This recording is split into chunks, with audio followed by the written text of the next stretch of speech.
সাবেক ভূমিমন্ত্রী সাইফুজ্জামান চৌধুরী ক্ষমতার প্রভাব খাটিয়ে দুর্নীতির মাধ্যমে ভিনদেশে গড়েছেন সাম্রাজ্য।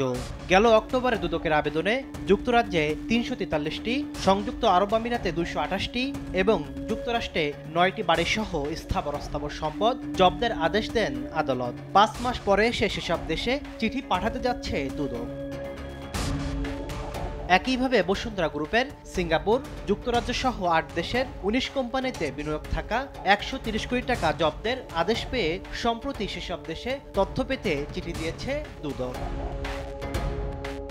নাসা গ্রুপের নজরুল ইসলাম মজুমদার, বেক্সিমকো গ্রুপের সালমান এফ রহমান সহ পট পরিবর্তনের পর বিদেশে ১৬৫ কোটি টাকার বেশি সম্পদ জব্দের আদেশ দিয়েছেন আদালত, যেগুলোকে বিদেশে সম্পদ জব্দের সফলতা হিসেবে জানান দিচ্ছে সংস্থাটি। বাস্তবতা বলছে চিঠি পাঠানোর মধ্যেই সীমাবদ্ধ এসব তোড়জোড়। বিষয়টি স্বীকার করে দুদক মহাপরিচালকের দাবি, বিদেশে সম্পদ জব্দের বিষয়টি সময় সাপেক্ষ।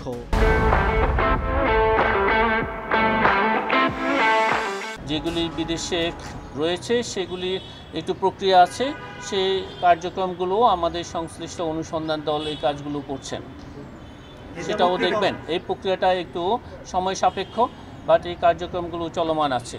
দুদকের ইতিহাস জানান দিচ্ছে, এ যাবৎকালে রাজনৈতিক বিবেচনায় আওয়ামী লীগ সরকারের সময় সিঙ্গাপুর থেকে একটি নির্দিষ্ট পরিমাণ অর্থ ফেরত এনেছিল।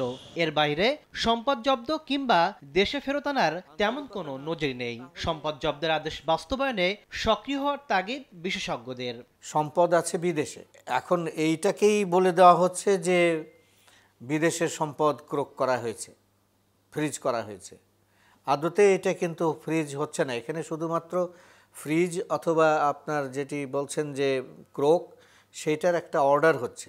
বিদেশে পাচার হওয়া অনেক দেশ থেকে কোনো ধরনের সহযোগিতাও পাচ্ছে না দুদক। বিভিন্ন দেশে ৭১টি চিঠি পাঠিয়ে সাড়া পেয়েছে মাত্র ২৭টির।